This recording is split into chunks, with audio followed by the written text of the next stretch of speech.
Well, thank you very much, and hello, Las Vegas. Great to be with you.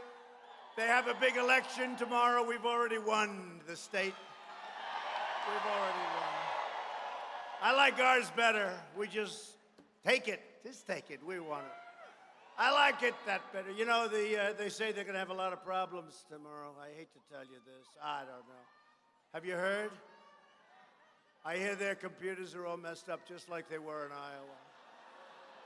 They're not going to be able to count their vote. They're going to tell you about health care. They're going to tell you about our military and the jet fighters and the missiles and rockets. But they can't count votes. They just can't count them. They can't count votes. But they're saying they may not be able to do it again. They're still trying to tell us. I called up yesterday. How are they doing in Iowa? Was that 2 weeks ago? They say, we're getting close. They're not getting close. They'll never know. They'll never know. But I hear the same thing could happen tomorrow. I hope it doesn't, actually. I hope it doesn't. But I'm delighted to be back in a state I love. I have a beautiful building right down the road with the proud, hard-working patriots of Nevada. You got to say Nevada.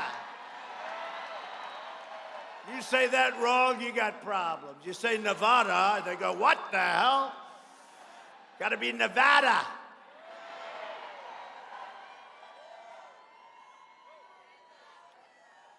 With your help this November, we're going to defeat the radical socialist Democrats, and we are going to win Nevada in a big, beautiful landslide. Now, we have some special people here. You know the special people are? All of you. That's who the special. But we have some very special people, and we celebrate one of the greatest moments in the history of sports. Some people say it was the single greatest moment in the history of sports. It was called the Miracle on Ice. Do you remember that? That was when the Russians had a team assembled that was probably, they say, maybe the greatest team ever assembled. They were unbelievable. And, you know, our guys played a practice game with them. Was it like a couple of weeks before? And I hate to tell you, the score was 10-3, and the USA was not on top.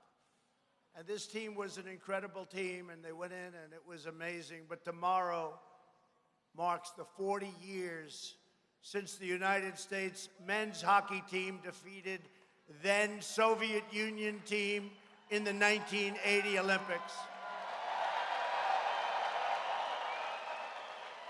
Incredible. That was incredible. Most of you remember that. I'm looking at, we got a lot of young ones, but we got a lot of people that remember that.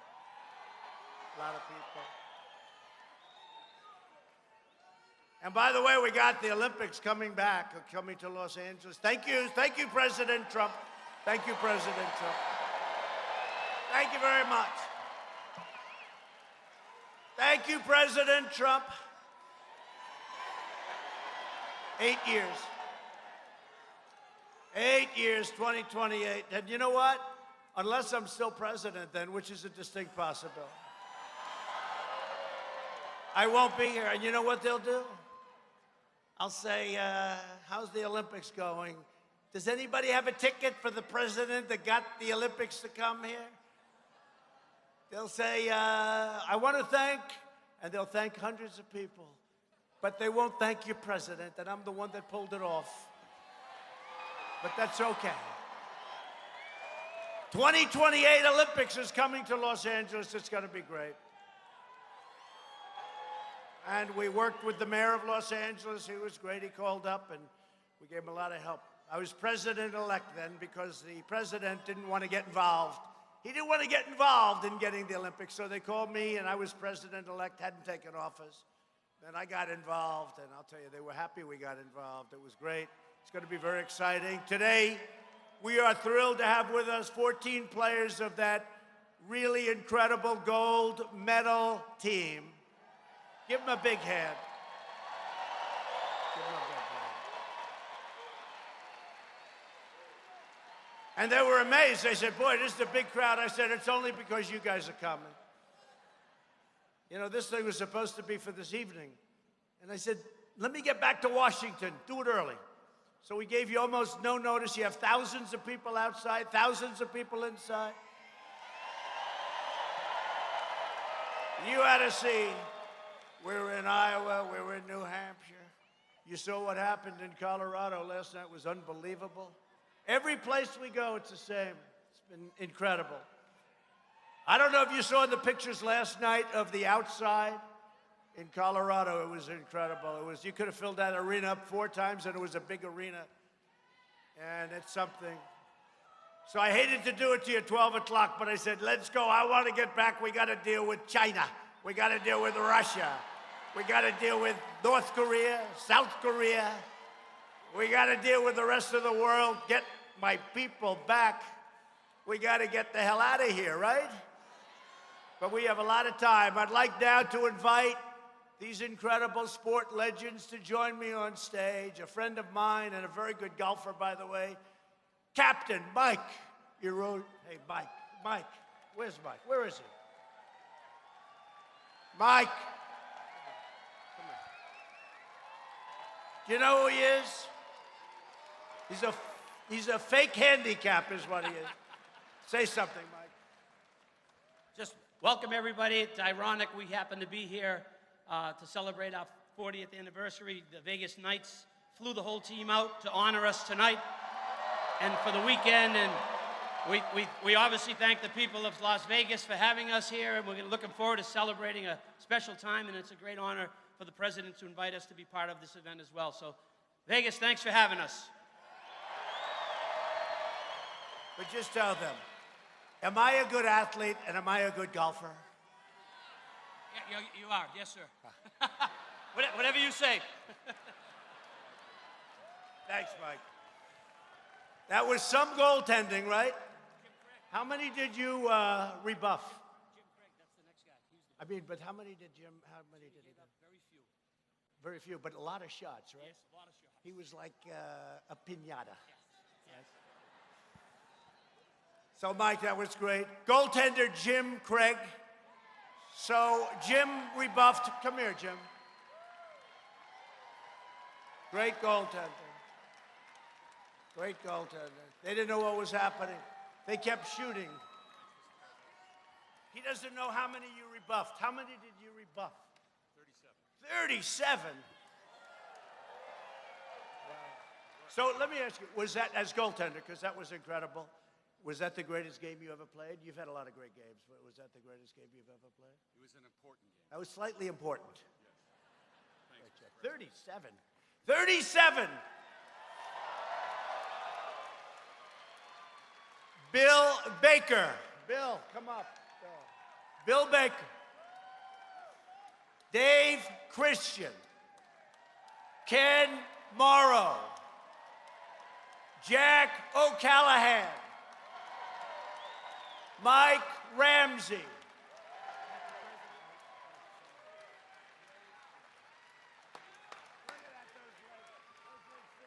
Walking like an old hockey player. Those legs took a beating.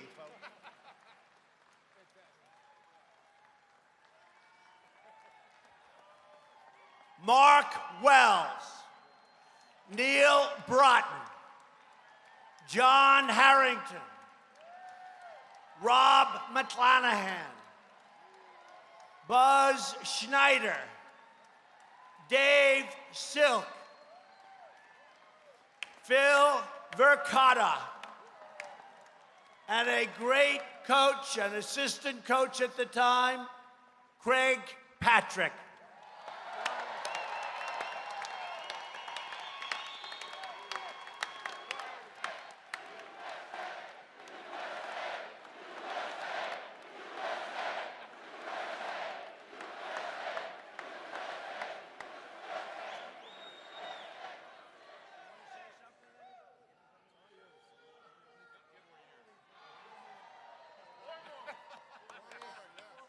They said 4 more years. 12 more years left for them. Look at that. Look at the press. Look, hey, Mike, look at the fake news back there. It's a lot. I always say, that's like the Academy Awards used to be.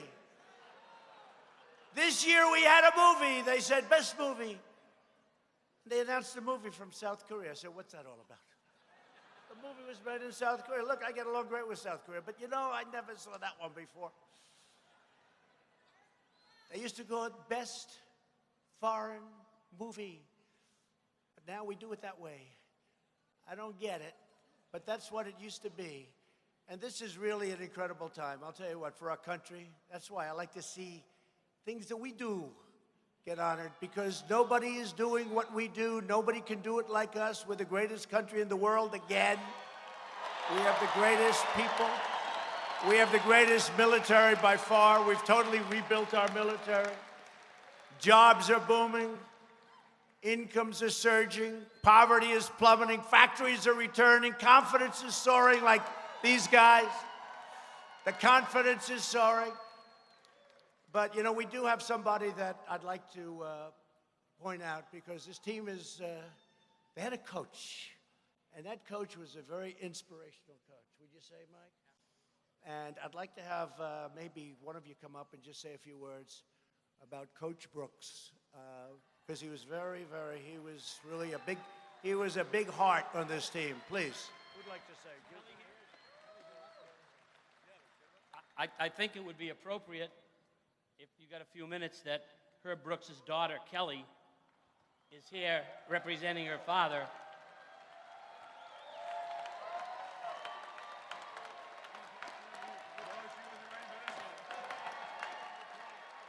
And I can honestly tell you that Kelly was not ready for this at all.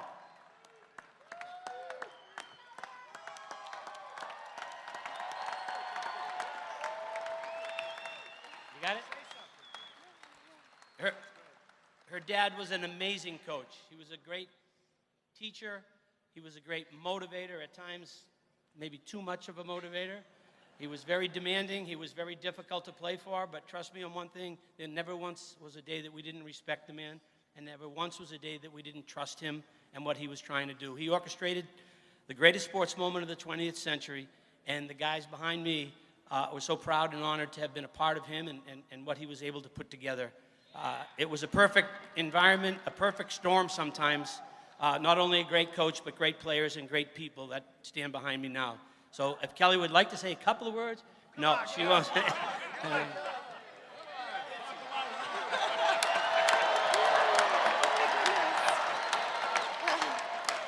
Thank you. I'm honored that his legacy still is alive today, and he would be proud to be here with you all. In my personal opinion, he would have been a Trump fan.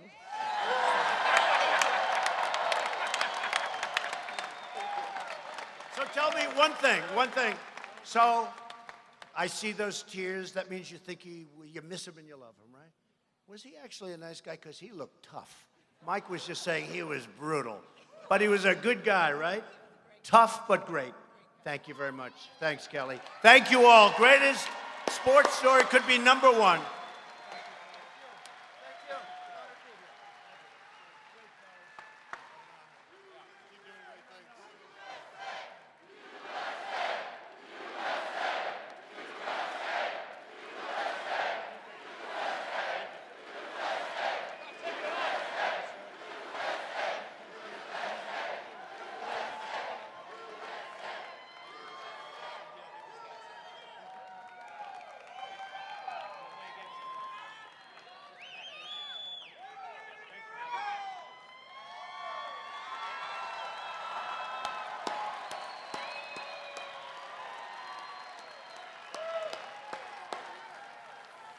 So a lot of people, a lot of the sports experts, sports writers have voted that as the single greatest sporting event or athletic achievement. I think so, yeah.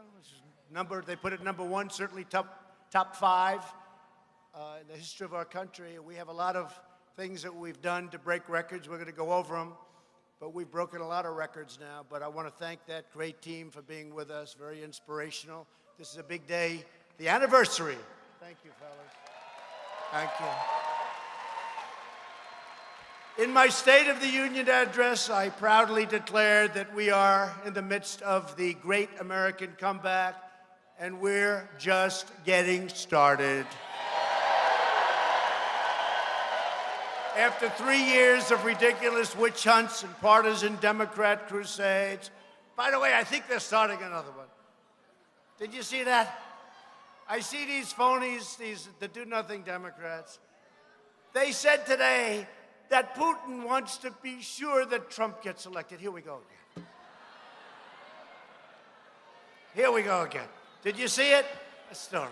Aren't people bored? Now, does that include, because a couple of weeks ago, Crooked Hillary said Chelsea Gabbard, right? Tulsi Gabbard, and, right? She was a Russian agent, Tulsi. And also Stein, from Jill Stein. I don't know Jill Stein. I never met the woman. She is a Green Party candidate, or was. They said she's an agent of Russia. Now, I don't know her, and I don't know Tulsi. The only thing I know about both of them is they're not agent. They are not agents of Russia. These people are sick. That's pencil neck. Pencil neck again. Little pencil. No, I just see it again. I was told that was happening. I was told a week ago, they said, you know, they're trying to start a rumor. It's disinformation. That's the only thing they're good at. They're not good at anything else. They get nothing done. Do nothing, Democrats. That Putin wants to make sure I get elected. Listen to this. So, doesn't he want to see who the Democrat's going to be? Wouldn't he rather have, let's say, Bernie? Wouldn't he rather have Bernie, who honeymooned in Moscow? Wouldn't that be? Wouldn't that be? These people are crazy. That's all they think about. They don't think about the country. They don't think about jobs. They don't think about lowering your drug costs, infrastructure. These people are crazy. Trust me, I like what we're doing, and I love this country. I love this country. Now, and I campaigned on it. At the same time, we want to get along with Russia. We want to get along with China. We want to get along with all these countries. Who the hell needs to have conflict? But these people are sick. They are sick people. The radical left's attempts to poison our democracy and overturn the last election have totally ended in a big fat failure. And by the way, you saw today, single best day I've ever had in the polls.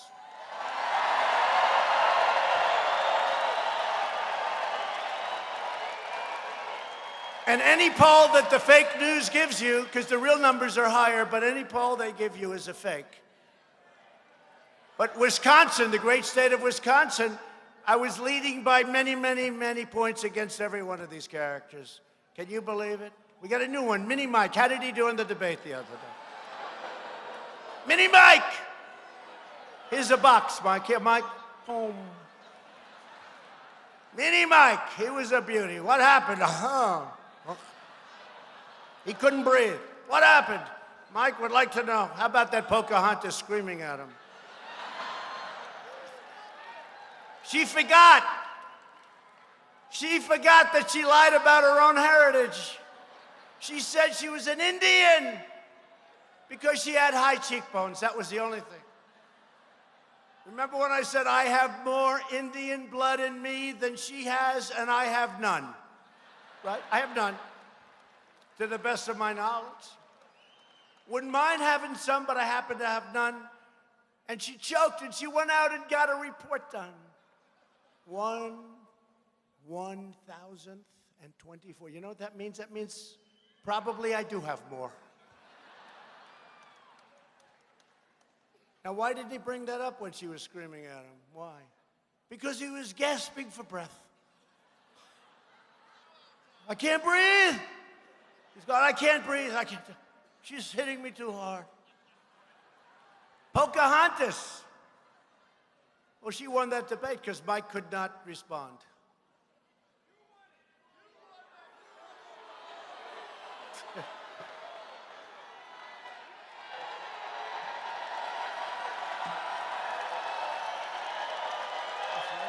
That's what they all said.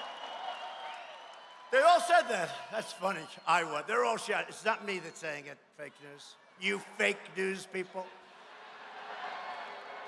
No. No. They all said it, though. Who won the debate? Trump.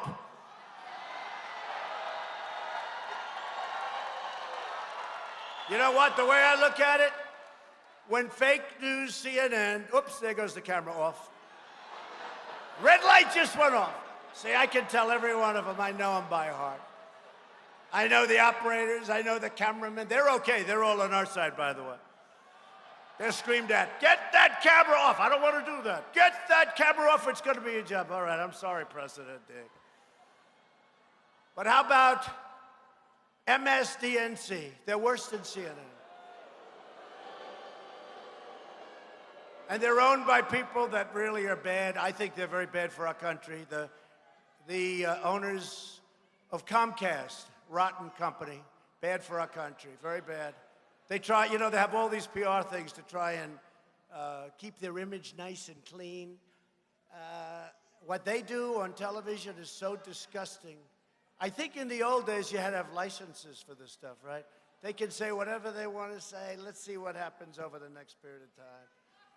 Bunch of dishonest people. Comcast, terrible company, terrible people running that company. And you know what? I had Celebrity Apprentice. I had The Apprentice on for 14 seasons. 14 seasons. And they used to come to my office and they would kiss my ass. Please sign. Please sign. Please. Please sign. You know, it's an interesting story. They came and we signed. You know who signed me? Jeff Zucker. It's one of the only things he's done good in broadcasting. But I signed, and NBC, as you know, is owned by Comcast. But I signed, and they figured the show would be a total failure, so they only signed me for one season. You know, I was going to have it. It was going to go on. And then the show started at 10, went to 8, went to 7, went to 5. Went to 4, went to 2. It went to 1. I had the #1 show in all of television. #1. It was a phenomenal, and the final episode, remember that? Do you remember that? Do you remember the final? We had, I don't know, it was like one of the biggest shows of the year. It was a tremendous success there. But here I was. I signed with NBC. And they didn't even want to waste the ink on an option. Usually they have an option for, you know, just like, they didn't do it, you stupid people. So they paid me very little for the first season. I think $25,000 a show, which is, you know, considered like not good. That's okay, it was fun. I didn't know it was going to be successful, you know. Hey, just like this was successful. It's a reason. Because when I left, and Arnold Schwarzenegger, and I like Arnold said some very nice things the other day, so I'm not, but the show did not exactly succeed when I left. But I had it on, and they wanted me to sign for more, and I said, no, I'm going to run for president. But I'll never forget, I didn't know anything about this, right, the business, and I had an agent, wonderful guy from William Morris. And he said, sir, I don't want you to sign. No business show has ever done well on network television. I said, well, it's not business, it's entertainment, it's a lot of... Sir, I don't want you to sign. Sir, don't sign. I said, yeah, okay, but I have a problem. I shook the hand of somebody. I have to. And Mark Burnett was great. He was my guy. But we shook hands, so I have to. But I agreed, you know, I didn't know that no business type show had ever succeeded on a network television. So he said, I don't want you to sign, sir, break it. I said, I can't break it, can't break it. Anyway, so the show, I said, started at 10, went to 9, it was the #1 show all of a sudden. And the agent called me up. And he said, sir, I remember it was 6 in the morning, I was in bed.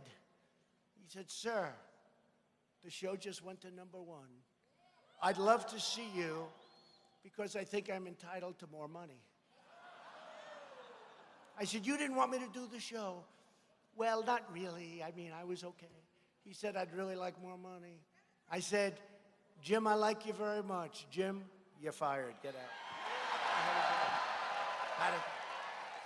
Anyway, I had 14 great seasons over about 11 years because it was so successful, they kept it. They would have run it. Remember when they did the 3 hours? The whole night was The Apprentice. They said, wait a minute. Gone with the Wind, to mention the movie the second time. Gone with the Wind is shorter. They had The Apprentice on for 3 hours. I said, even it's too long. You can't put it on for 3. You got to leave them a little bit like, I want to come back next week. But they had it on for 3 weeks. We did fantastically with it. Comcast did great. NBC did great. They wanted me to sign for another 3 years. I said, no, I'm going to run for president. And that was actually the time when I knew I was going to run, because, you know, they were paying a lot of money, and whether you're rich or not, it's still a lot of money. I don't care how rich you are, it's a lot. It's millions and millions of dollars. And I said, no, I'm going to run for president. And I did that. But from the day I ran, they went from being, you know, wonderful. They were nice. They were, you know, they were nice. I guess if I didn't do well with the show, they wouldn't have been nice, because they weren't nice to other people that failed. You know, people that didn't have good ratings. That business is a very simple business. If you have good ratings, you can treat them like garbage. If you have bad ratings, you can say, sir, I really respect you so much. Get out of here. Get them out of my yard. They're very ruthless people. But Comcast is a rotten company. They forgot totally. And they are worse than CNN. I will tell you that right now. Comcast is worse than CNN. We should call it Comcast, because that's their beautiful maiden name, Comcast. They're worse than CNN. I'll tell you something about CNN. Jake Tapper today, he put out, now I know you don't like him. I know. Who likes him? Who the hell can like him? I think his wife likes him, actually. I really believe she does. But let me just tell you, he put out a couple of social media posts today, because I never call it tweet. I call it social media, because it's much bigger than tweet. What we have, Dan Scavino, the great Dan Scavino, we have on 5 sites. We're #1 on Twitter, we're #1 on Facebook, in the whole world, So it's powerful.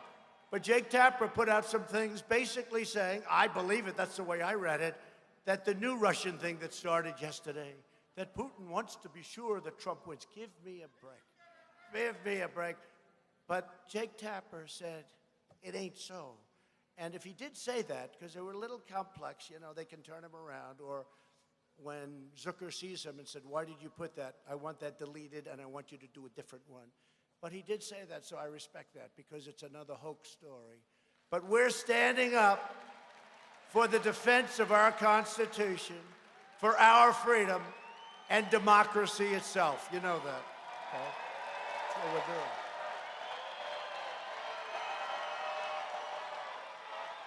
I gotta get that.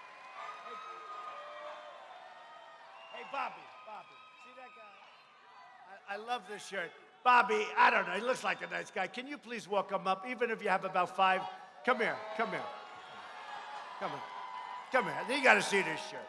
You gotta see this shirt. I love it. I'm gonna order me one that I can ride around. Come on up here. He looks safe.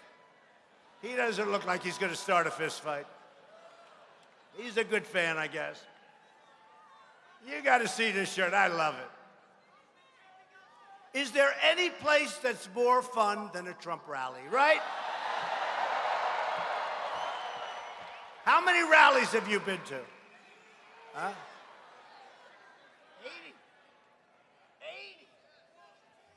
80. He said 80 rallies. Come up here. Come on. Look at these 2 guys. These guys are serious. These are serious fans, right? Are you with him? Are you with him? Are you with him? You're with him? Come on, come up here. Man. Hello again, sir.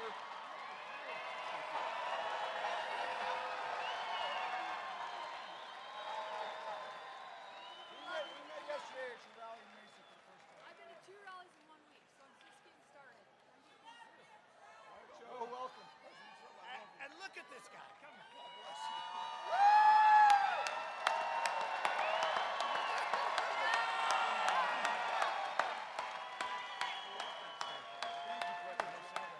Thank you for saving America. Thank you, fellas. You love me. You saved us. You saved us. Thank you. Thank you, President Trump, for saving America. You are one, sir. Democrats for saving America. God bless you.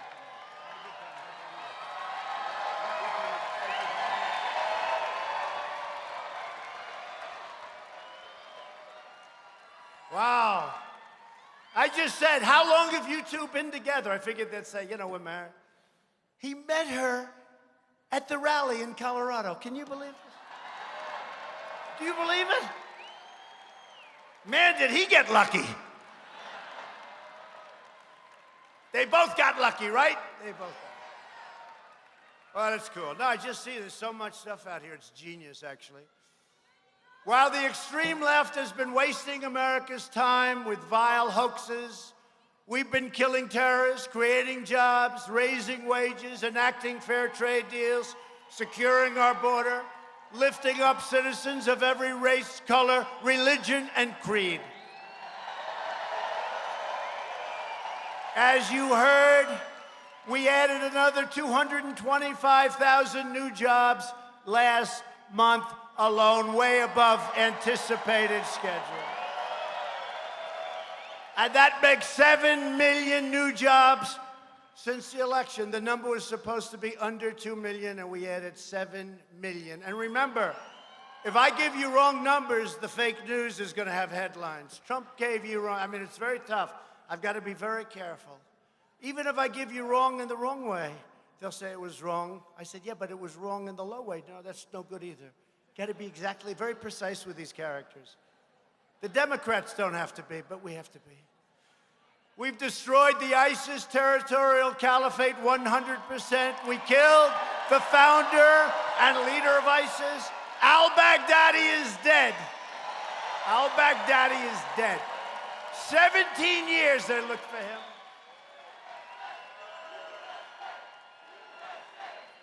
17 years.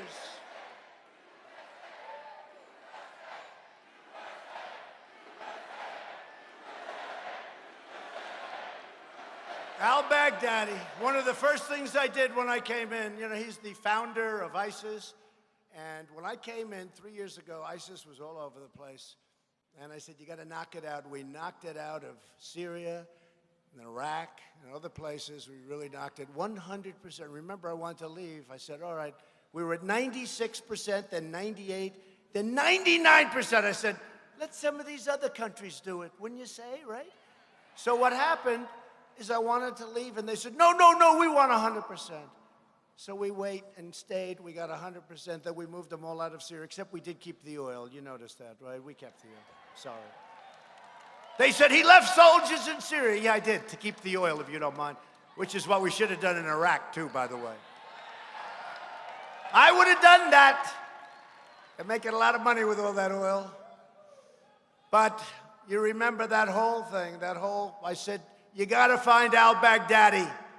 I've been saying that actually for 2 years. I had a lot of other things to do the first year, like fight off the Democrats, these crazy Democrats, with their hoaxes. Think of it, if they use their genius, because they are genius at that stuff, right? They're really good. They can take nothing. They can take a perfect phone call made to the Ukrainian president who said very specifically there was no pressure. He doesn't even know what's going on. And they can take this perfect call. Thank goodness I had a transcriber. Do you agree with that? Because the fake whistleblower said that the call was totally different than what the call was. So when I released the call, when I released the transcripts, they died. They said, oh, we got a problem. They never thought I was going to do it. But I had no choice. I had to, because I had to show they're liars. But think of it. They can take something like that, a perfect phone call, or they'll take just out of thin air, they can make something up. And they ended up today, front page, New York Times. They used to call it the 8th column. That's the big column on the right. I don't know. The paper's become so small, I don't know if they have an 8th column anymore. They used to have the 8th column was the big deal, right? That was the big deal. Today, it's too narrow. I think they're probably, after I'm gone, they won't have any columns. That's why eventually they're going to support me. Eventually, the Times and the Washington Post, which will be dead as a doornail after I leave, and the CNN, it'll be an obsolete business, the cable business. MSDNC will be out of business. You know, cable was supposed to be obsolete, and now they're doing the highest numbers they've ever done. If an airplane goes down with 700 people, they don't cover it. If it's not Trump-related, they don't cover it. It's got to be Trump or Trump-related. So if a plane goes down and it's total devastation, if a ship goes down, if the Titanic If the Titanic equivalent went down, they wouldn't cover it unless I was on the sucker. They wouldn't cover it. The fake news would not cover the equivalent of the Titanic. But you know what they're going to do before the election? They're going to say, we want to just say something. We're going to endorse the president. You know why? Because they'll be out of business. Can you imagine if they had to cover Mini Mike? Who I think he's gone. But you know what? He'll spend another $500 million. Don't forget, I spent 70 and I won of my money. In other words, they said, and this was in the New York Times, I said it the other night in Colorado. I spent 70. Mini Mike so far has spent almost $500 million in order to get embarrassed by Pocahontas. Pocahontas.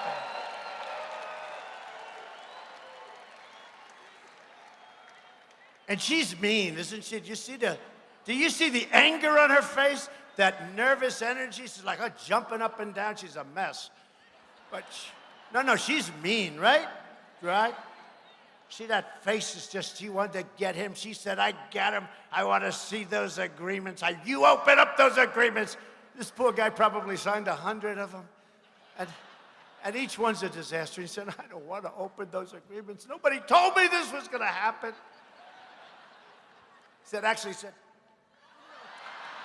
nobody told me. Get me out of here. You know, after the debate, he went backstage, fired a lot of people.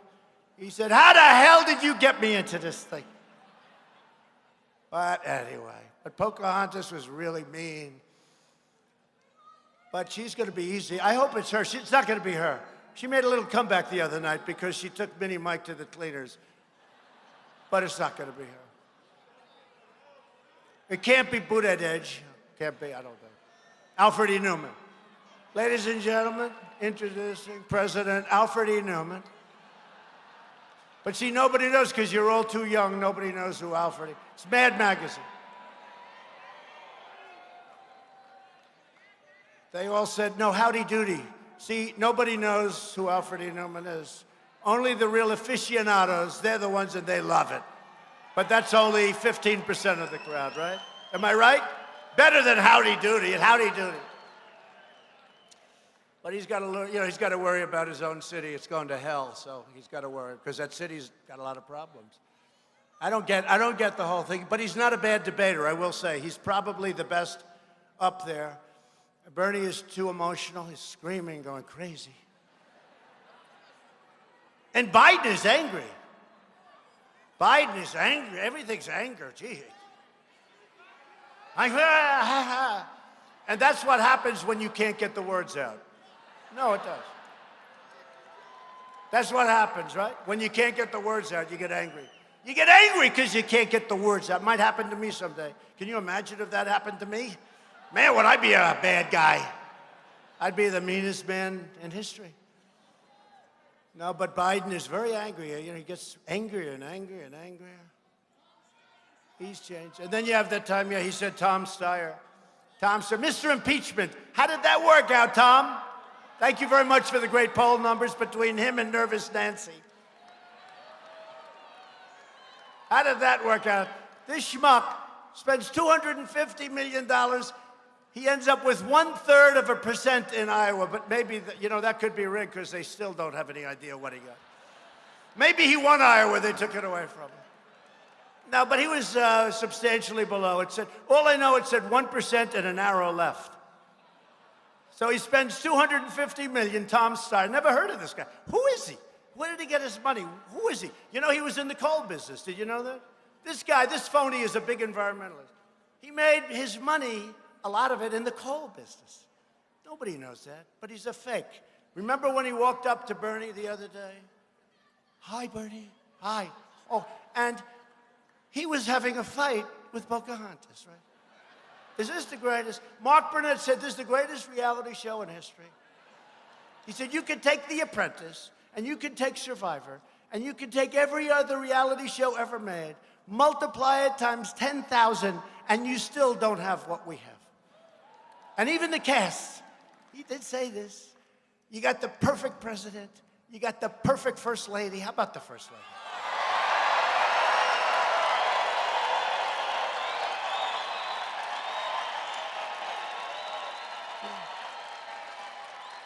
You got the perfect kids, oh, those beautiful kids. My beautiful kids, they had such a great life before I did this. Sorry, kids. Sorry. My beautiful Ivanka, she had such a great life. She had a company that was selling shoes and everything you could sell. She just put her name on it. And she said, Daddy, it doesn't matter. I want to come to Washington and help people get jobs. Right? Isn't that true? And she left the company. And you know, when you leave a company, all of a sudden it doesn't do as well. I wouldn't say that I exactly helped talking about the wall or other things. But she left the company, came to Washington, and she said 500,000 jobs. That was her goal. And she did that in the first month. She actually did. She's gotten these great companies like Walmart and many others, Exxon. She's gotten them to take millions of people. She's now over 15 million jobs where they train people and bring them into the companies. It's incredible. 15 million! And she's smart. You know, she's got it figured out, but not most people can, but she does. But all they do is give them heat. They work so hard. And could you imagine, you take Biden's son. Can you imagine?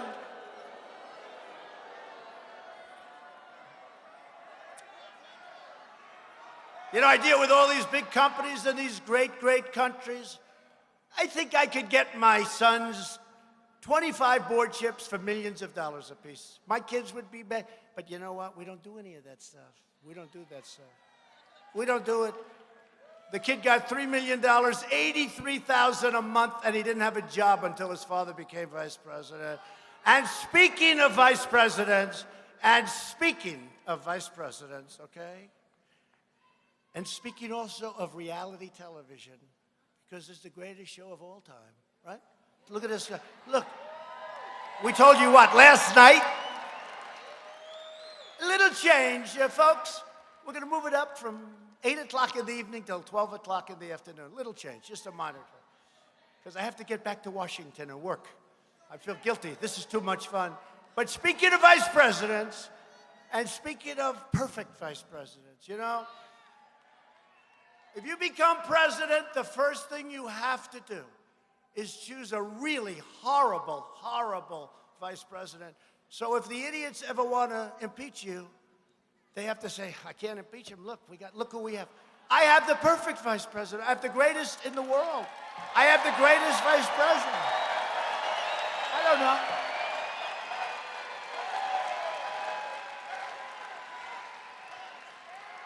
I got the great ones. I said, you know, I can't do that. I picked a great guy. He's done a fantastic job. He's been a great vice president. But it is true. I could have picked, I'll give you names, but I don't want to do that because I don't want to hurt anyone's feelings. But there are plenty of them out there, mostly out there.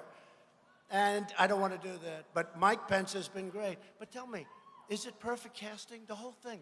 And this isn't about casting. This is about real life. But when Mark Burnett said to me the other day, he said, the greatest reality show of all times, times a million. And that's exactly, except for one thing. We work our asses off, and we are doing things like nobody has ever done before. Nobody.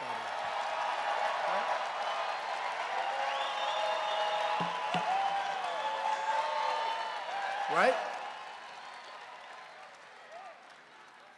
So we took out al-Baghdadi, and then we just took out 2 weeks ago the world's top terrorist, Qasem Soleimani of Iran, ending his evil reign of terror forever.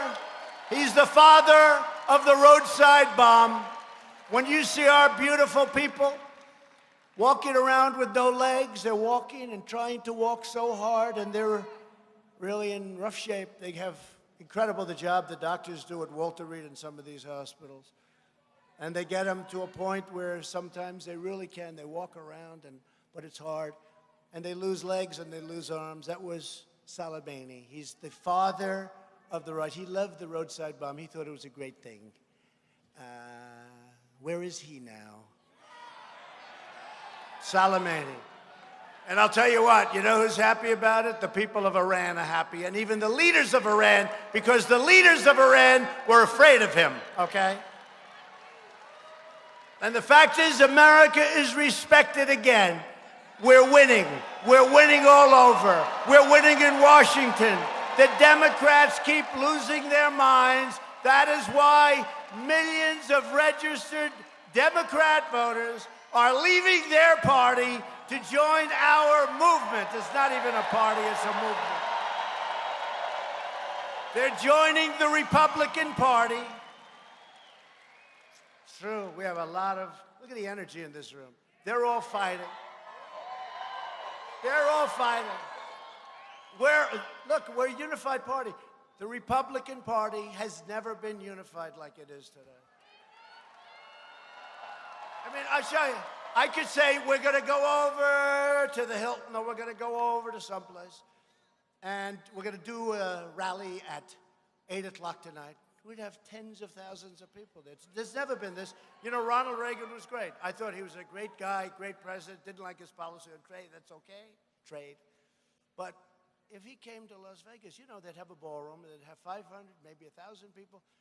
What we're doing, and this isn't even, I must say this, I don't want to tell you this, this is not election season, because we're 9 months away. You know, election season is when you're 2 months away.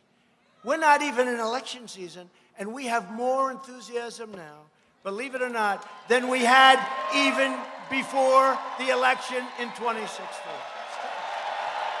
It's too early. Too early.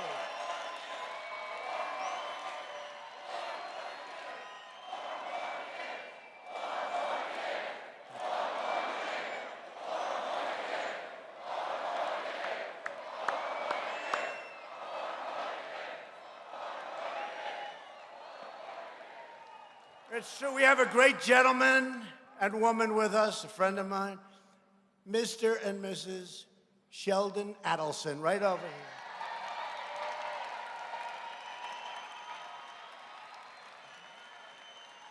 Great, great person. Two great people. He's got so much money, he doesn't know what the hell to do with it. He owns the Sands Hotel. That's like one of his smaller businesses.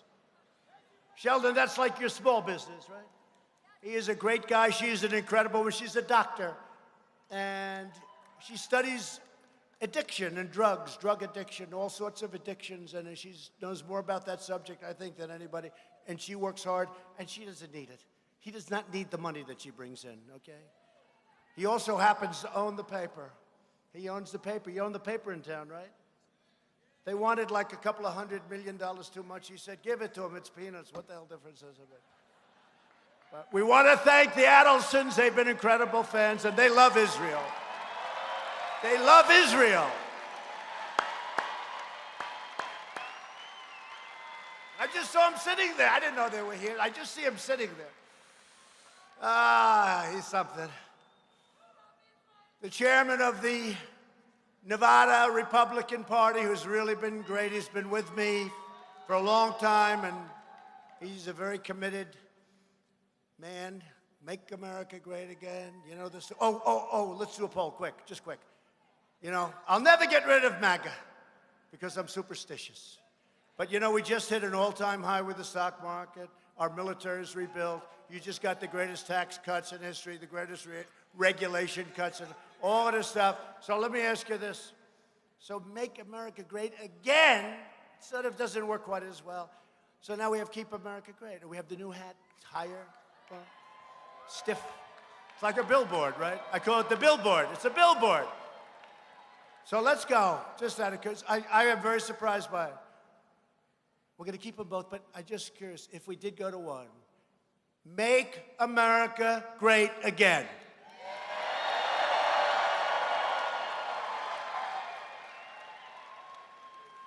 Keep America great.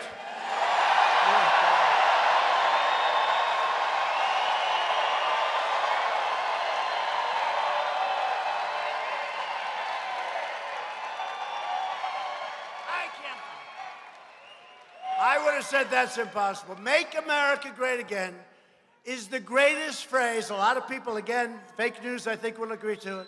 It's the greatest phrase ever used in politics. It's the greatest phrase. Now, who has the greatest phrase ever used in the history of politics and say, oh, let's go with a new phrase, right? But we're going to keep, so we have to keep MAGA. But now we have CAG. Now we have CAG. So we have them both. I just don't have the courage to get rid of the one. It would be too disrespectful. Too disrespectful. But Michael McDonald, I want to thank you and the members of the Nevada Republican Central Committee. You're all here. You're great people. And a man came here. He loves us. He's been with us. Rick Harrison of the world-famous Gold and Silver Pawn Shop. Rick Harrison.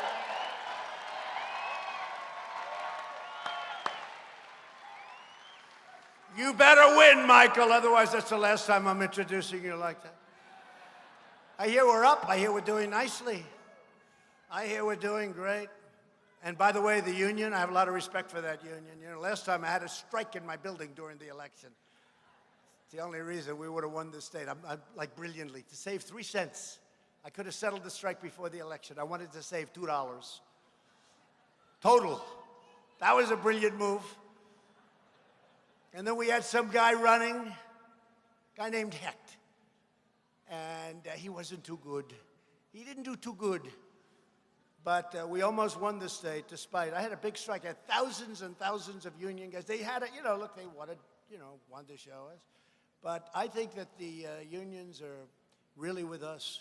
And the unions have been with us, the Teamsters, so many of the unions, because I'm for the working man and woman, whether you're union or non-union. Some states are all union, some states are no union, but we get them all, and I think we're going to have tremendous success. And, a lot of the Democrats are going to ruin the health care programs that these unions have. The unions have worked hard on health care, and they're going to ruin them. They're going to take away, you're going to lose 180 million people off of great private health care. So we'll see what happens, but a lot of the Democrats want to do that. They think it's wonderful.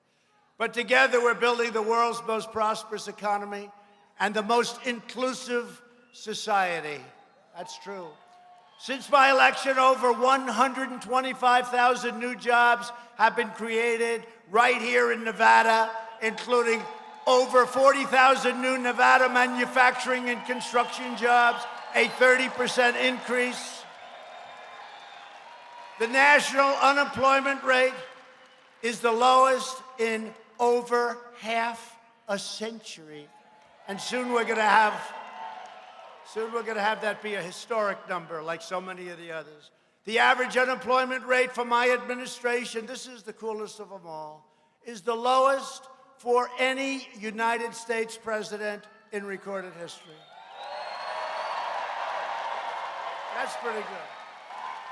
That's pretty good. When I'm in a debate, they're saying, we're going to do this. So I said, listen, we have the best unemployment numbers in the history of our country. African-American unemployment, Hispanic-American, Hispanic, we got a lot of Hispanic. I love Hispanic.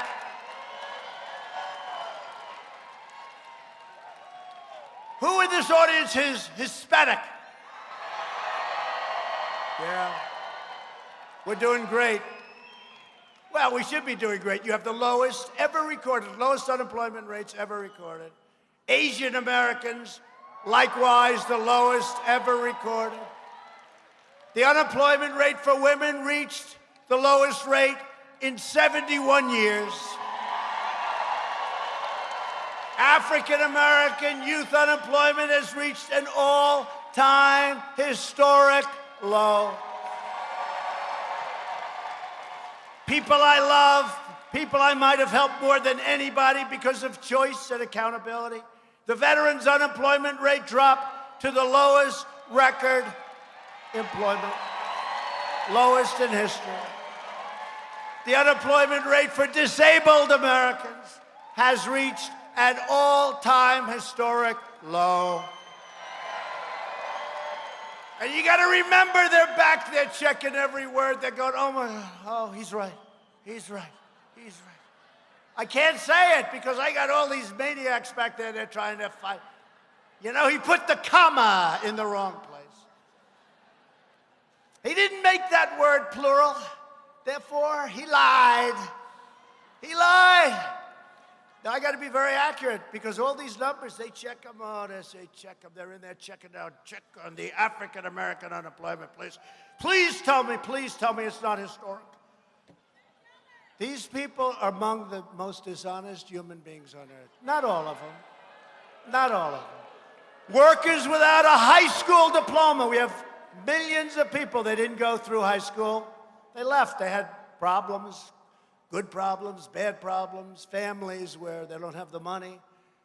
They didn't get a high school diploma. They've achieved the lowest unemployment rate ever recorded in the history of the United States.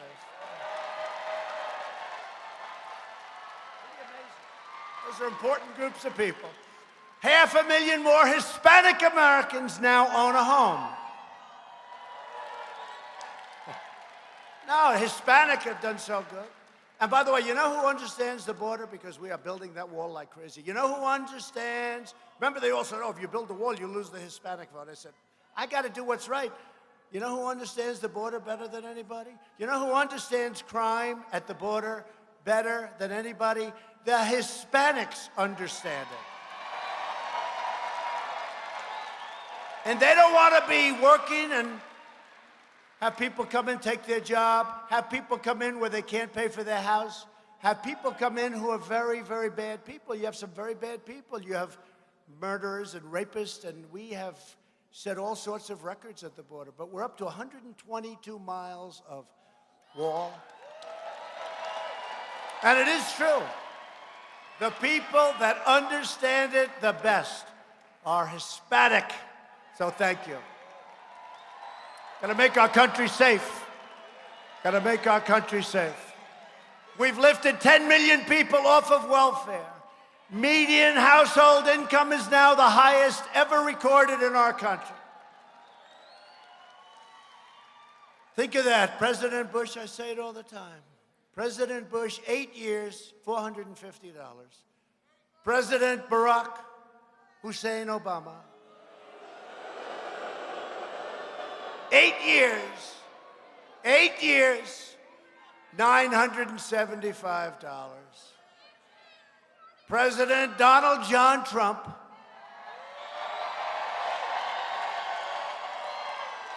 3 years, it's actually less when they did the numbers, 3 years, including the big tax cuts that we got you and the regulation cuts, 3 years, so you had $450, $975, that's 8 and 8. Now we're down to 3 years, a little less, 3 years, $10,000 per family. A year, $10,000 a year. Our historic regulatory reduction campaign is restoring American liberty and ending the tyranny of federal bureaucrats. I deal with them. They're not good. It's called the swamp. We've ended the war on American energy, lowering utility bills, reducing prices at the pump, reducing your prices. Part of that number is all of the money that we save at the pump and on electric. I also recently took action on an issue Nevada has been dealing with for over 30 years, Yucca Mountain. Do you know Yucca Mountain?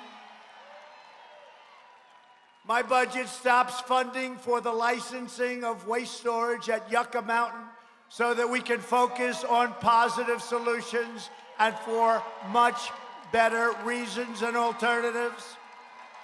Why should you have nuclear waste in your backyard? Why should you have nuclear waste in your backyard?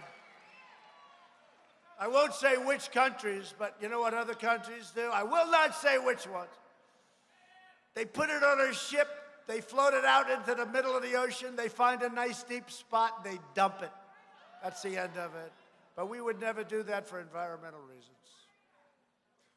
We are reversing decades, so Yucca Mountain, you're okay, please, okay? Just relax. You have somebody, Sheldon, do you have somebody at your newspaper back there who can write? Yucca Mountain, please.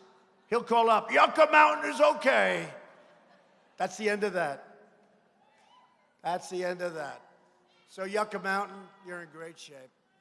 Maybe they can finally report it properly. But we're reversing decades of calamitous trade policies. For years, Washington politicians took money from lobbyists, global corporations, and corrupt special interests to ship our jobs and factories and all of this stuff and all of this wealth. They stole our wealth. They shipped it overseas and to other countries. America lost 1 in 4 manufacturing jobs following the twin disasters of NAFTA and China's entrance into the WTO, the World Trade Organization. Probably an even worse deal for us than NAFTA, if that's possible. But under my administration, the great betrayal of America is over. America is no longer for sale.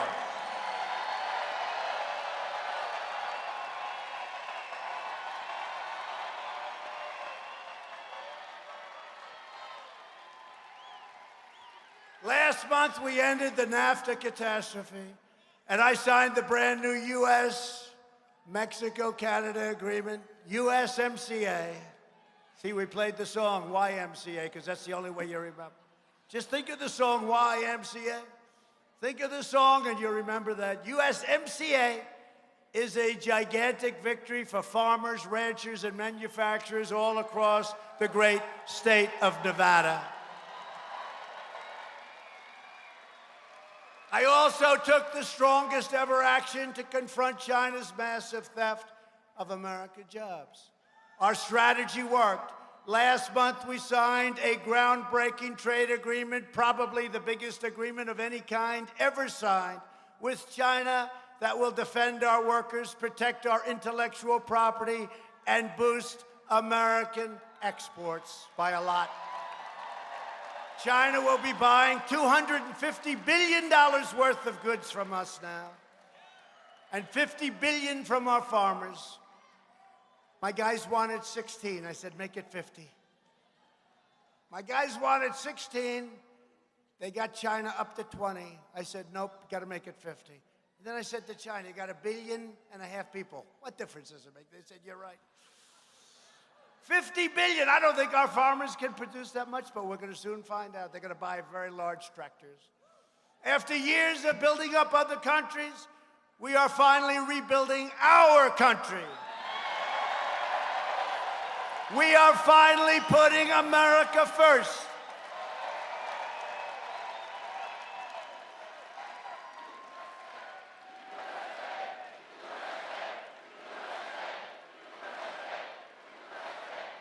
Or no issue of Washington Democrats more thoroughly sold out the American people than the issue of immigration.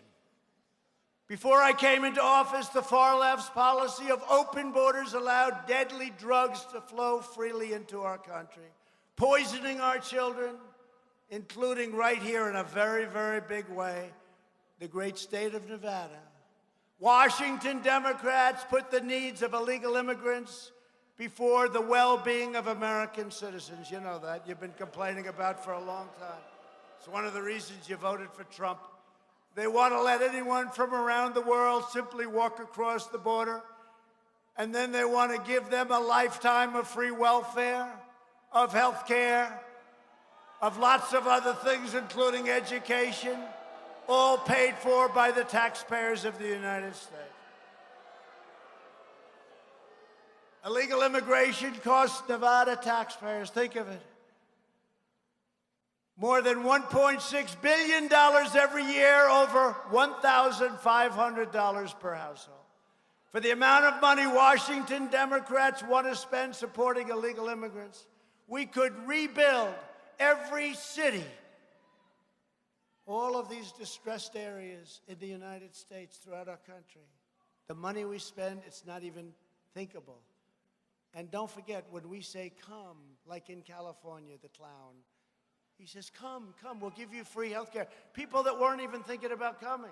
That's why we have caravans of people that we're turning back. Mexico's been great. By the way, they gave us 27,000 soldiers on our border. But when a governor Nice guy, actually. He's a nice guy. We just got to explain the facts of life. He's a nice guy. Oh, doctor, please. Doctor. Doctor in the house, please. Medical, please. A doctor. Thank you. Thank you.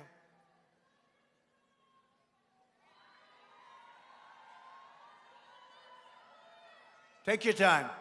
Take your time. We got plenty of time.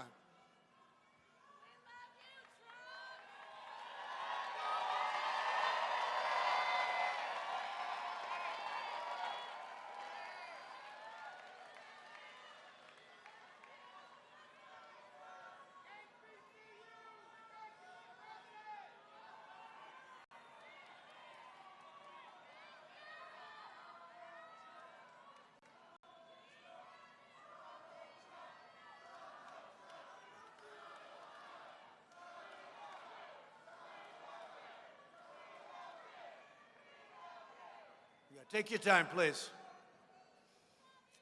You know, a lot of these people have been here for 3 days. It's a lot. Those front row people are tough. They're tough. Huh?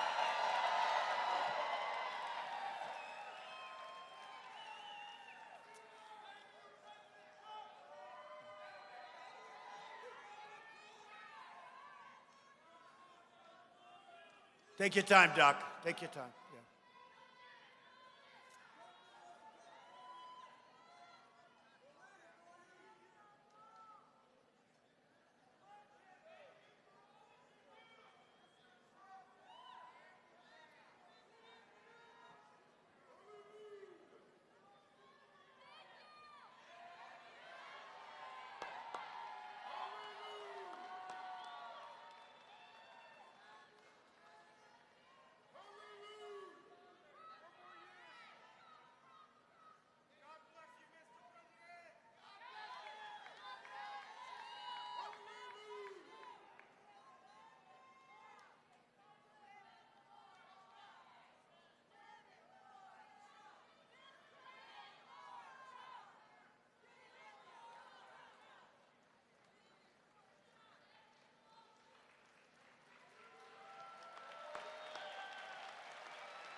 Thank you, everybody. Thank you, Doctor. Thank you. That's true. They get here they stand and sit, and sometimes days early. In Colorado, they're there 3-4 days early. It's tough. It's tough. And we work it and make sure that you have everything you want. Number one, we cover the facts, and number two, we want to have a good time, because we have to have a good time. You have to have a good time. But things like that happen a lot. Because after 2-3 days, it's not easy. And these are strong people. I'm not going to fight any of them, okay? No, amazing people. Thank you very much. Thank you. Under my administration, we're finally taking care of our own citizens first, including millions and millions of legal immigrants who follow our laws, pay their taxes, lift up our society, and are entitled to a government that protects their families and protects their communities. Every day, Democrats' open border policies are harming and killing innocent people. You know what's happening. You know what's going on. In this region alone last year, ICE officers, and they're patriots, they're strong, tough patriots. If we didn't have them, they removed thousands and thousands of MS-13 gang members a year, and plenty of others. Who else is going to do it? ICE officers arrested over 5,000 criminal aliens, charged or convicted of dangerous offenses, including robbery, rape, and even murder, many murders. In Western Nevada, An illegal alien was charged with robbing and brutally executing 4 victims last year. Right here in Las Vegas, 3 MS-13 gang members abducted a man, tied him up with his shoelaces, shot him repeatedly, and hacked him to death with a machete. You know exactly what I'm talking about. It's right here in your place in Las Vegas. Right here. They hacked him to death, tied up and hacked him to death. Yet left-wing politicians oppose all detention of illegal aliens, even convicted criminals and murderers, and they support deadly sanctuary cities.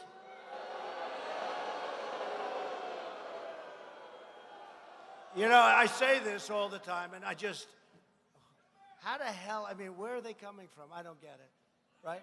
Seriously, I don't get it. Sanctuary cities imperil American lives by releasing dangerous criminal aliens directly into your communities. If you want to shut down sanctuary cities, if you want to protect your family and your loved ones, you must vote Republican in 2020. Cool. And you have some great ones here, Michael. Thanks to our tireless efforts to secure the border, we have reduced illegal border crossings 8 straight months in a row. And as the wall gets longer, it gets easier and easier. Remember when the Democrats were saying, you don't need a wall? You know, 2 things that never change, right? All these computers, they said, use drones. Oh, great, we'll fly over with drones, watch the people pour in by the thousands. That's great. Use drones. You know, before I came along, they all wanted a wall. They just didn't know how to build it. They had no clue. They had no clue. They had no clue. They had the money. They actually gave the money back. But they had no clue.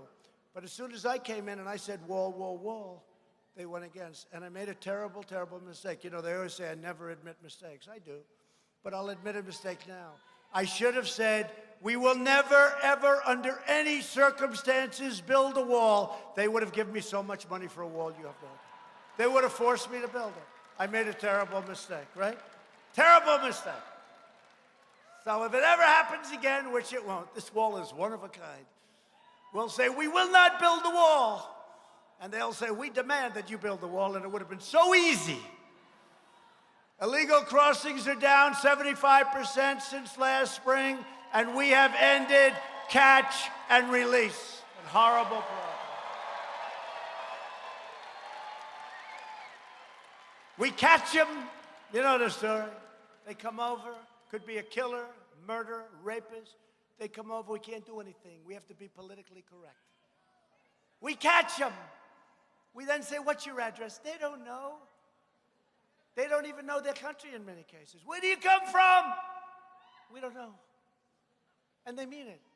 But some are very serious criminals. So we catch them.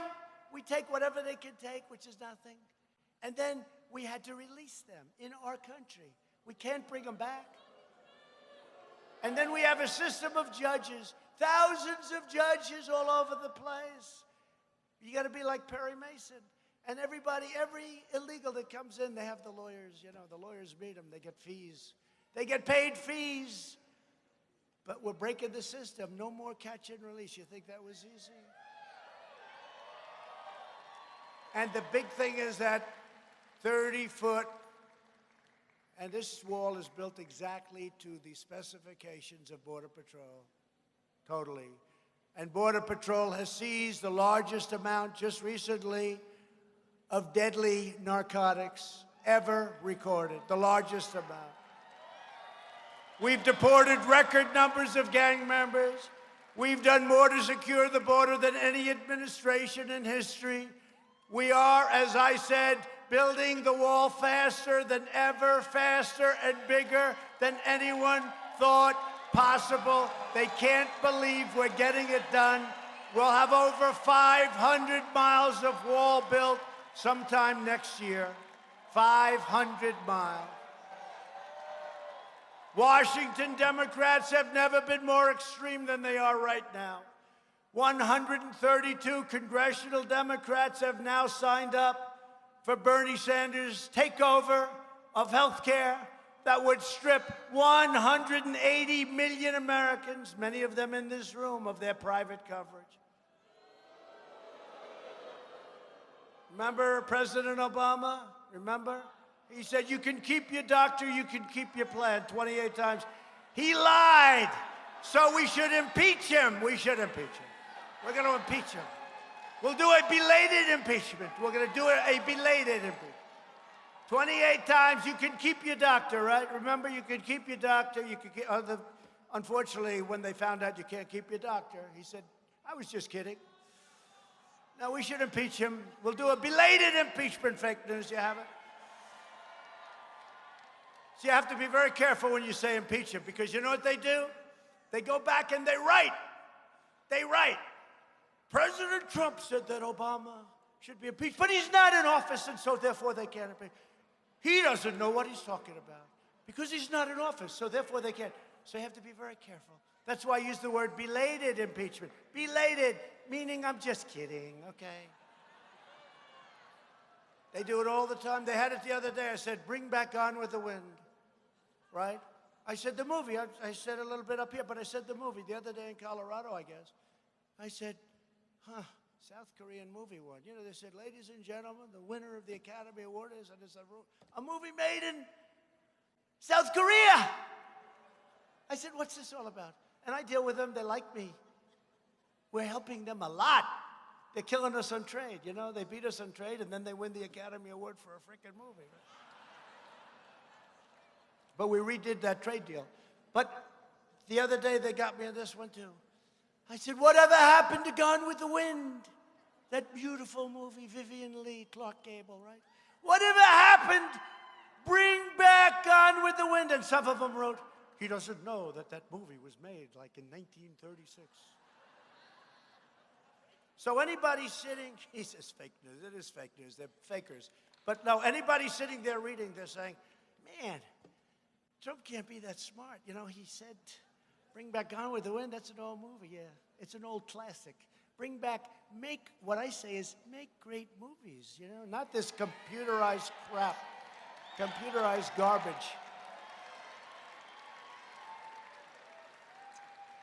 And I was never a fan of Brad Pitt, I will tell you. No, I thought he was a stiff. He was like a stiff, you know. It's like a boring guy. All of a sudden he wins the Academy. Whoa, it's a fitting. Their ratings aren't so good in the Academy Awards. You know when that stopped? When they started attacking us. Their ratings went right down the tubers. You know, I told somebody the evening newscast, you know, they're terrible for conservative people. And they're crooked. They're absolutely dishonest. I said to one of the big broadcasters, I'm friendly with them, I said, you know, if you ever did a conservative newscast, instead of you know, you got ABC is terrible, terrible. NBC is just absolutely atrocious. And they do badly. You know, not a lot of people are watching. They used to when we had the late, great Walter Cronkite and these legends, right? But ABC is terrible, and NBC is terrible, and CBS is terrible. They're all the same. And I said, you know, your ratings stink. If you would do a newscast that's conservative, I'd get them a host. I could recommend guys right now. Right? I'd get them a host. We'll call up. Don't take Sean Hannity away from us, please. Don't take our show. That's my problem. I don't want to take away any of our people. You get a Pete Hegseth. You get a Jesse Waters.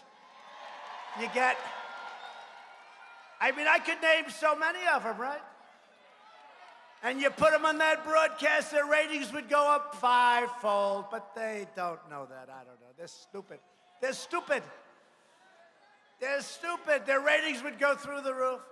But they would rather have a failed broadcast that nobody watches than put on a conservative person and lift the ratings 5 times. They would rather have a fail. Just like they were hoping 7 months ago, you know, we had a little skid, and they were hoping the market would crash because they would rather lose their money or big parts of it and have a really horrible market on the basis that we, not me, we could not be elected on November 3rd. This is how evil, this is how crazy they are. They've gone crazy. I guess you call it Trump derangement syndrome. But if they ever did a conservative broadcast, meaning very fair, very honest, but if, it's almost like, when I say that, it's almost like do a fair broadcast, just a fair broadcast.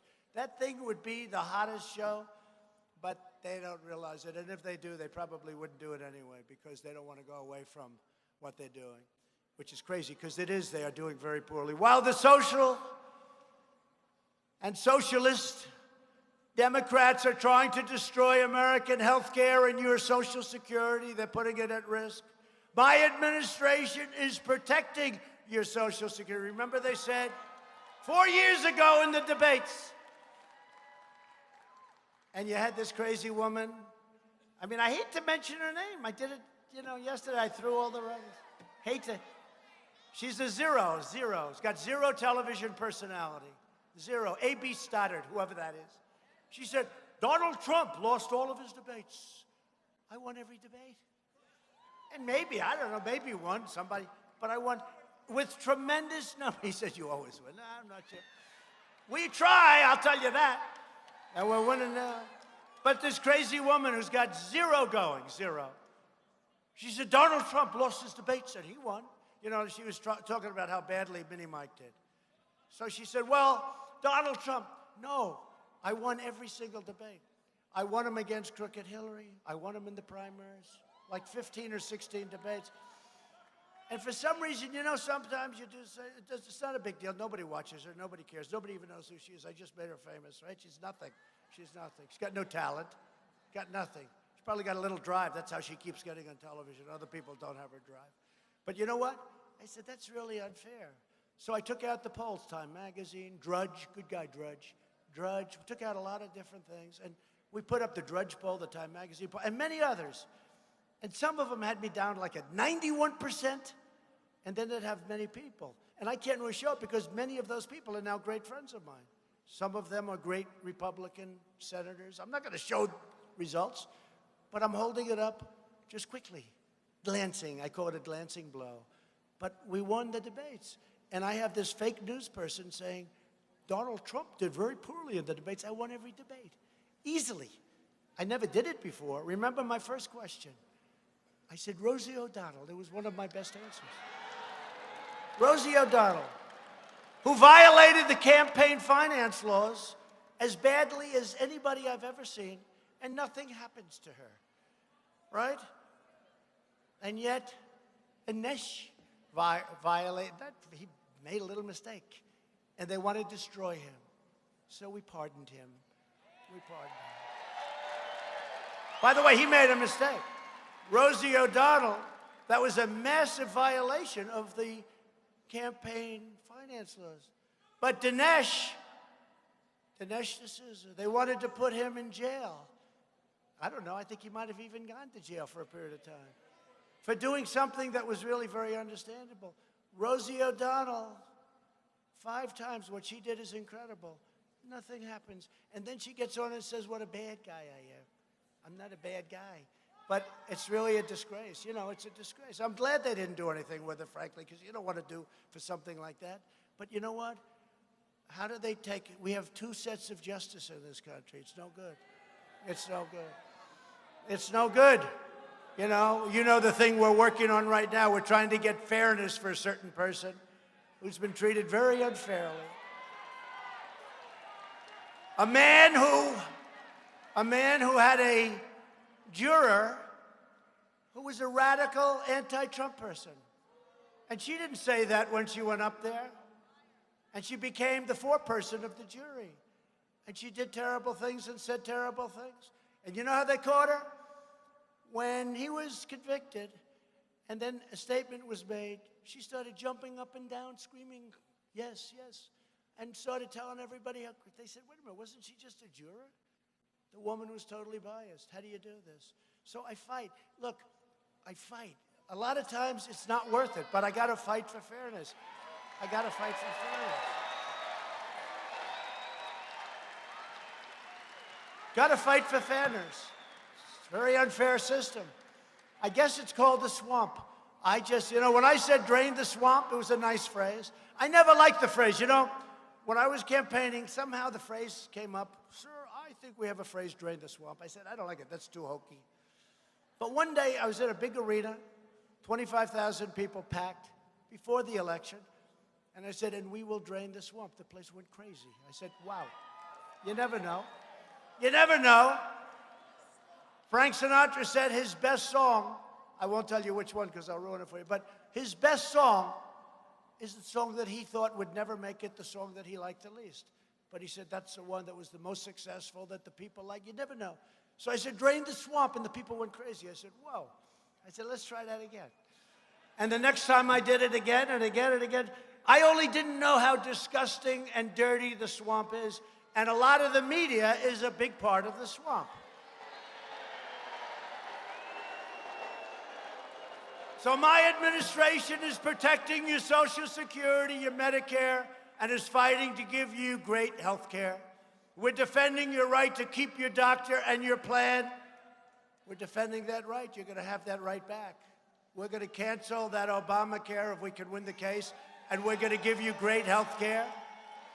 And we're making health care better and much cheaper while premiums more than doubled in the last 5 years before I took office. We're managing it very well. We got rid of the individual mandate, by far the most unpopular thing, where you had to pay a lot of money for the privilege of not having to pay for bad health care, right?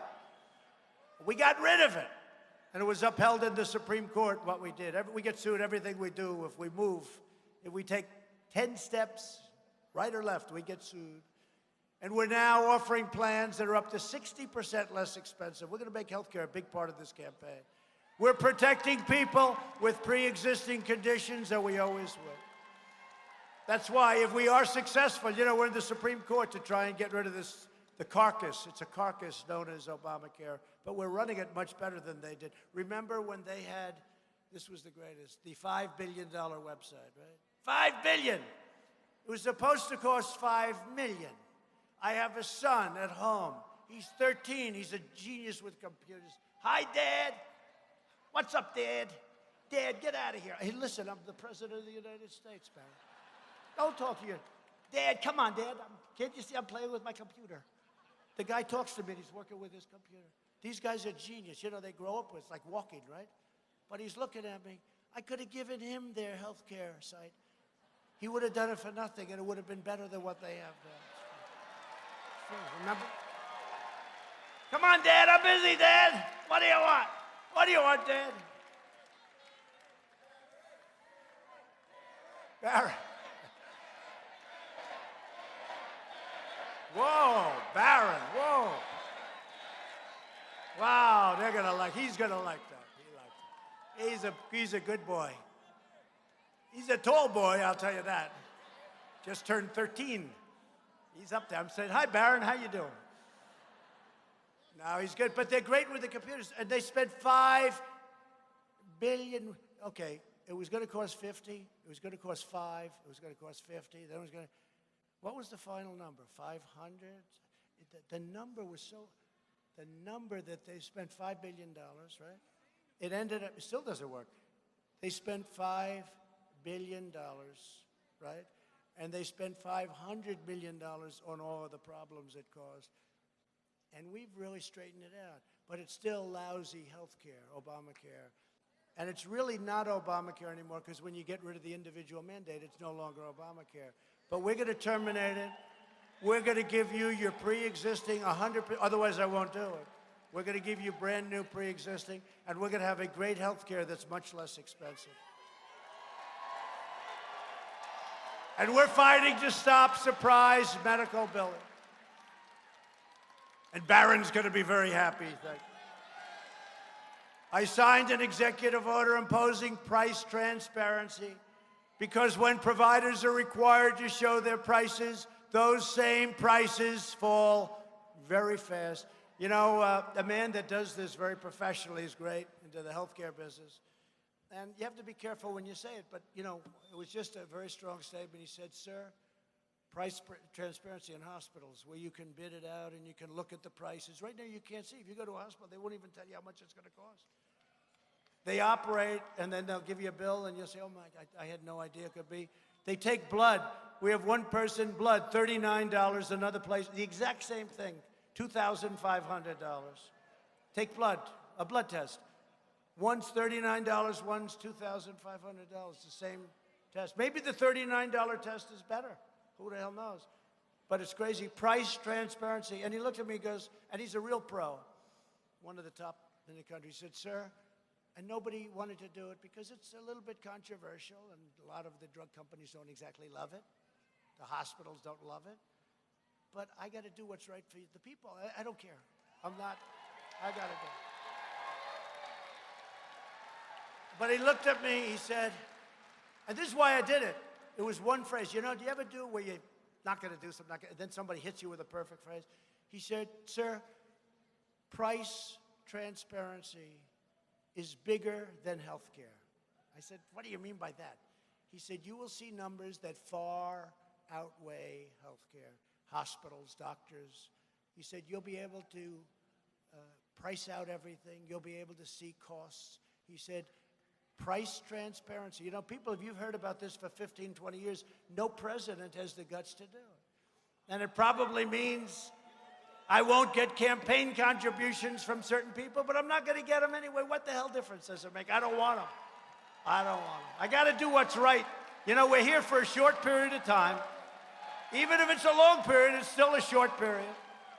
And we got to do, so price transparency is a big deal. He said it's bigger than healthcare. Think of that, bigger than healthcare. So let's see what happens. But that'll kick in, unfortunately, that kicks in after the election, because we're going through the final stages. We're going through a statutory process, unfortunately. So think of it, we're going to win. But let's say the fake news can give me enough phony stories, enough bad stuff that we don't make it. The new president will get all the credit for price transparency, and he won't even know what the hell it is. And I took the heat. Isn't that something? But we're going to win. We got to win for that reason alone. Right? We've approved a record number of affordable new generic drugs, which are just as good as the name brand drugs, but a fraction of the cost. And that was another one. Tremendous political pressure. Think of it. You own Bayer aspirin. You own all these name brand drugs. They're making so much money. And then a guy comes along and said, I want to make 20 forms of aspirin. They're exactly the same. Exactly. But they don't have a big name on it. Exactly as good. I don't say better. I don't say worse. They're exactly the same. You know, people still, they want to go out and buy the name. You know, I do. You know, because it's just, because we're stupid. No, it's true. They're exactly the same. We're approving so many of the generic drugs, a record number. Nobody's ever approved so much. The drug companies hate it. They hate it. It's never happened like what we're doing. We also took down the trial periods from 12 years down to 5 or 6 years, because they'd have a new drug. The thing was obsolete by the time it got approved. We've passed a really spectacular thing that they've been trying to get for 40 some odd years, right to try. So you don't have to now go if you get, hopefully nobody in this room has those kind of problems. Right to try. And so now you go and you sign a waiver and you get everything, and it's great. If you're terminally ill, if you're very, very sick, you're not going to make it. And you know why they didn't do it? They wouldn't approve it because they didn't want to be sued. And they said, no, this could be dangerous. They said, the people are terminally ill. They're going to die. Let them use the experimental drugs. Don't wait, because they have another 4 or 5 years before they can come onto the market. And it turned out we are having such unbelievable results. And you know what else? Some of those drug companies are now liking it. They fought me like crazy, because it's really showing, if it works there, it's really showing that it works. It's pretty amazing. Right to try. I hope you don't have to use it. We're combating the opioid epidemic. Drug overdose deaths have declined for the first time in nearly 31 years. And I've launched new, and this is really something, brand new initiatives combating kidney disease and combating Alzheimer's disease. We've made a lot of progress. We've made a lot of progress, Sheldon. And we're pursuing new advances in the neonatal research to care for America's youngest patients, our babies, and breaking all records in so doing. All of the radical Democrats in the presidential debates have declared their unlimited support for extreme late-term abortion, ripping babies straight from the mother's womb right up until the very moment of birth. This is why in my State of the Union address, did you like it? Good. That's a different kind of address. You know, we can go lots of different ways, right? Presidential, not presidential. If I was presidential, totally, you'd have about 3 people standing here. But I asked Congress to prohibit late-term abortion of babies because Republicans believe that every child is a sacred gift from God. The Democrat Party is the party of high taxes, high crime, open borders, late-term abortion, socialism, blatant corruption, and the total obliteration of your very, very important Second Amendment. The Republican Party is the party of the American worker, the American family, the American dream, and the late, great Abraham Lincoln, which everybody forgot.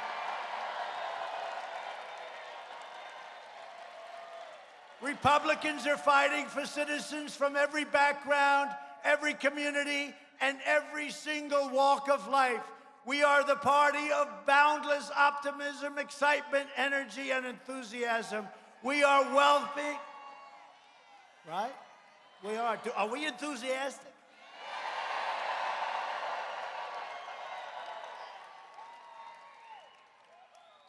You know how many of these I've done in the last 4 days? People say, where the hell do you get your energy? I say, well, the truth is, I like what I do. And if we weren't getting the results, I wouldn't like it.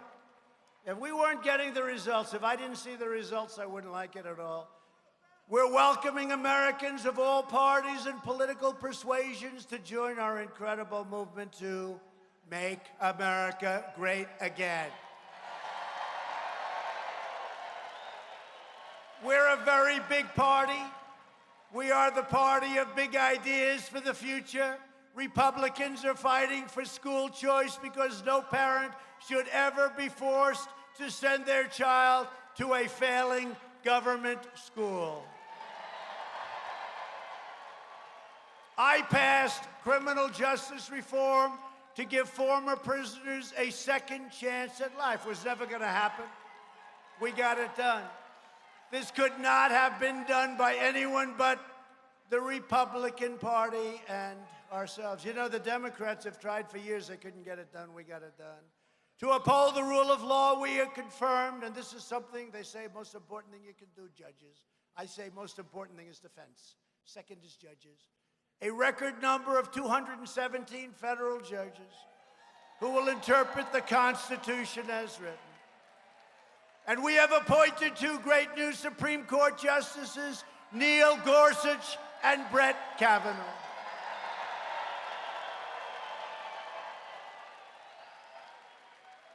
I recognized Israel's true capital and opened the American embassy in Jerusalem. And we recognized Israeli sovereignty over the Golan Heights. We have invested $2.2 trillion to rebuild the United States military, including more than $130 million for Nellis Air Force Base right here. And we just created the 6th branch of the American Armed Forces, the Space Force, 72 years. 72 years. The Air Force was 72 years ago. We just did a branch. It's a big deal, isn't it? Think of it, a branch. The Army, the Air Force, think of it. We did a branch. For years, you watched as your politicians apologized for America. Now you have a president who is standing up for America, and we are standing up for the people of Nevada. At stake in our present battle is the survival of our nation. If you want your children to inherit the blessings that generations of Americans have fought and died for to secure, then we must devote everything we have toward victory in November of 2020, November 3rd. November 3rd. Only this way can we save the America we love and drain the Washington swamp once and for all. With your help, we will lift millions more of our citizens from welfare to work, dependence to independence, and poverty to prosperity. Together, we will elect a Republican Congress to create a fair, safe, sane, and lawful system of immigration. We will continue to enact new trade deals that result in more products proudly stamped with that very beautiful phrase, made in the USA.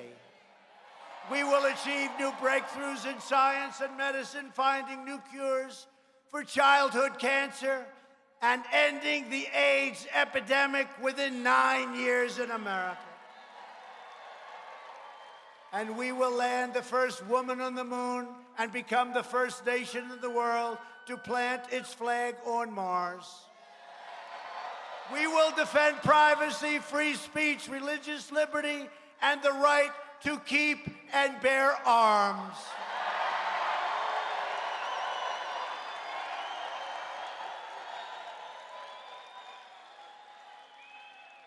And that is under siege, in case you haven't noticed.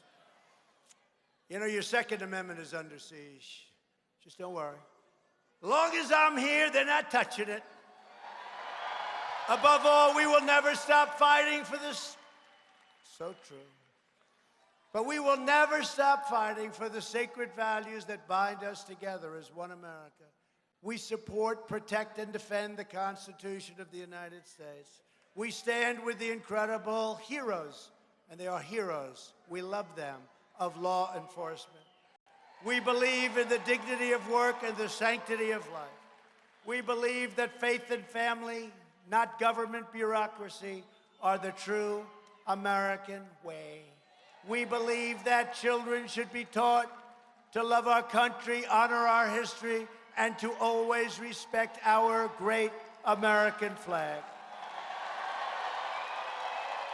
And we live by the words of our national motto, "In God we trust."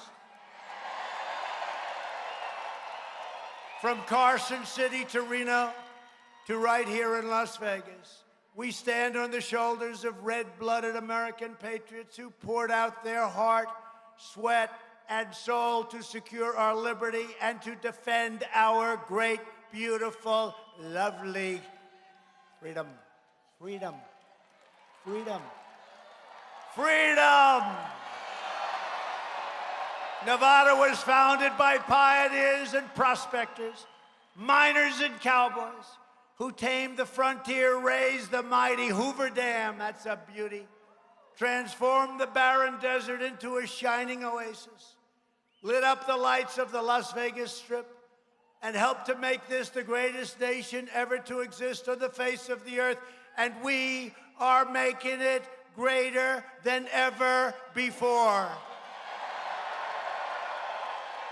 Proud citizens like you help build this country, and together we are taking back our country.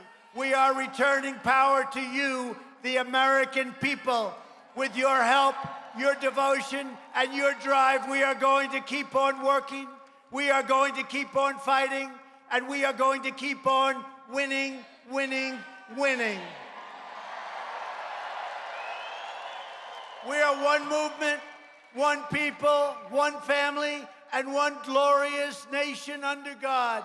America is thriving like never before, and ladies and gentlemen of Nevada, the best is yet to come.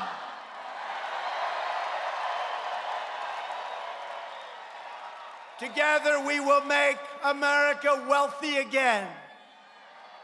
We will make America strong again. We will make America proud again.